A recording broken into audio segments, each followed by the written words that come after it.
Hi friends, welcome back to our channel. இப்போ தான் நம்ம சேனலை ஃபஸ்ட் டைம் பார்க்குறீங்கன்னா நம்ம சேனலை சப்ஸ்கிரைப் பண்ணிக்கோங்க.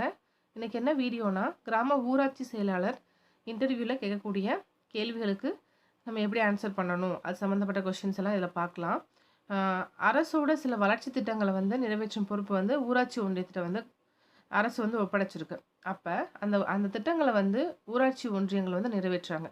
அப்போ என்னென்ன திட்டங்கள் ஊராட்சி கிராம ஊராட்சி மூலமாக செயல்படுத்தப்படுது அப்படின்னு சொல்லிட்டு கேட்டாங்கன்னா, இந்த ஞாபகம் வச்சுக்கிட்டிங்கன்னா, இந்த திட்டங்களை கேட்கும் போது ஒரு சில திட்டங்களை சொன்னால் கூட நீங்கள் போதும்.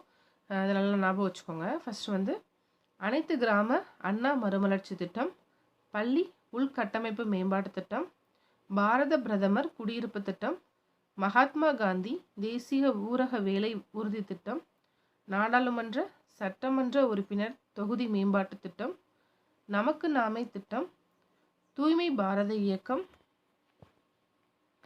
ஊரக பகுதிகளில் திட மற்றும் திரவ கழிவு மேலாண்மை திட்டம், தூய்மையான கிராம இயக்கம், பள்ளி கழிப்பறைகளை பராமரித்தல், 15வது நிதிக்குழு மானியம், மாநில நிதி ஆணைய மானியம், ஒருங்கிணைந்த ஒப்படைக்கப்பட்ட வருவாய் திட்ட நிதிக்குழு, ஊரக புத்தாக்க திட்டம், தமிழ்நாடு மகளிர் நல மேம்பாட்டு திட்டம், தமிழ்நாடு மாநில ஊரக வாழ்வாதார இயக்கம், பிரதம மந்திரி கிராம சாலை திட்டம், நபார்டு ஊரக உள்கட்டமைப்பு திட்டம், ஊரக சாலைகள் பராமரிப்பு திட்டம், சமூக பொருளாதார மேம்பாட்டு திட்டம், புதிய தேசிய கரிம வாயு மற்றும் உயிர் உர மேலாண்மை திட்டம், ஷியாம பிரசாப் முகர்ஜி ரூஃபன் இயக்கம், நாடாளுமன்ற உறுப்பினர் மாதிரி கிராம திட்டம், சில் ஜீவன் மிஷன்.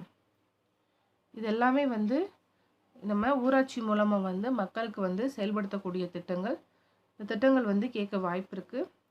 இது ஒரு சிலது நீங்கள் எல்லாத்தையும் கூட நினைவு வச்சுக்கணும் இல்லை, ஒரு சிலது கூட நினைவு வச்சுக்கிட்டா ஒரு 5 இது நம்ம ஞாபகம் வச்சுக்கோங்க. கேட்கும் போது நம்ம டக்கு டக்குன்னு சொன்னோன்னா நல்லாயிருக்கும். ஓகே ஃப்ரெண்ட்ஸ், நம்ம சேனலை சப்ஸ்கிரைப் பண்ணிக்கோங்க. இந்த வீடியோ வாட்ச் பண்ணதுக்கு தேங்க்யூ.